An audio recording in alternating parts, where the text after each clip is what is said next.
এই যে বুড়া যেদিকে যায় তুমি ওদিকে যাও। এই দুইজনকে নিয়ে আজকে আপনাদেরকে অনেক সুন্দর একটা গল্প শোনাবো। আপনারা যে বৃদ্ধ লোকটাকে দেখতে পাচ্ছেন উনি আগে পাকিস্তানে বাস করতেন, আর বৃদ্ধ মহিলাটা দেখতে পাচ্ছেন উনি হলো বাংলাদেশি। একজন পাকিস্তানি, অন্যজন বাংলাদেশি।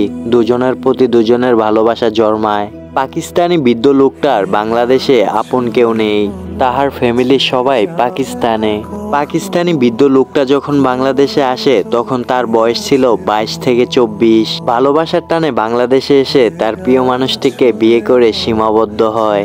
এই পাকিস্তানি বৃদ্ধ লোকটা যখন বাংলাদেশে প্রথম আসে তখন বাংলা ভাষা একদম বুঝতোই না।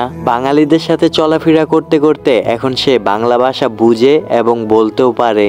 যাই হোক, এসব বাদ দিয়ে পয়েন্টে আসি। তাদের গল্প বললে আগামী 1 মাসেও শেষ হবে না। তাদের ভালোবাসার গল্প হচ্ছে যে তারা একজন আরেকজনকে ছেড়ে কোথাও যায় না, এবং একজন যদি বাথরুমে যায় অন্যজন বাথরুমের সামনে দাঁড়িয়ে থাকে, তবু চোখের আড়াল হতে দেয় না, এবং একজনকে ছাড়া আরেকজনে কিছুই খায় না। সামান্য একটা চকলেটের কথা বলি, এই সামান্য একটা চকলেট একজন আরেকজনকে ছাড়া খায় না, এতটা ওদের মধ্যে ভালোবাসা। উনাদের বাসা থেকে বাজার প্রায় 3 কিলোমিটার। কখনো গাড়িতে করে যায় না, দুজন হেঁটে হেঁটে যায়, একসাথে হাতে হাত রেখে গল্প করতে করতে তারপর বাজারে যায়। জীবনে তো সংসারের মধ্যে অনেক ঝগড়া মারামারি হয়, কিন্তু আজ পর্যন্ত তাদের সংসারের মধ্যে মারামারি ঝগড়া কিছুই দেখিনি। সত্যি বলতে ওনাদের কাছে তেমন কোনো টাকা পয়সা নাই।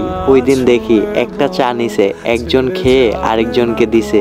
সত্যি কি ভালোবাসা এমনই হয়? ওনারা দুজনেই কিন্তু বৃদ্ধ হয়ে গেছে, তবে একজনের প্রতি আরেকজনের ভালোবাসা আজও কমেনি। ইস, সবার ভালোবাসা যদি এমনই হতো তাহলে আর কখনো কারো বিচ্ছেদ হতো না। দোয়া করি পাকিস্তানি আর বাংলাদেশি এই দুইজন বৃদ্ধর ভালোবাসা সারা জীবন অটল থাকুক। ওই যুবক এবং নারী, তোমরা কি চোখে দেখো না ওনারা দুজন বৃদ্ধ হয়ে গেছে, কিন্তু আজ পর্যন্ত একজনের প্রতি আরেকজনের ভালোবাসা আজও কমেনি।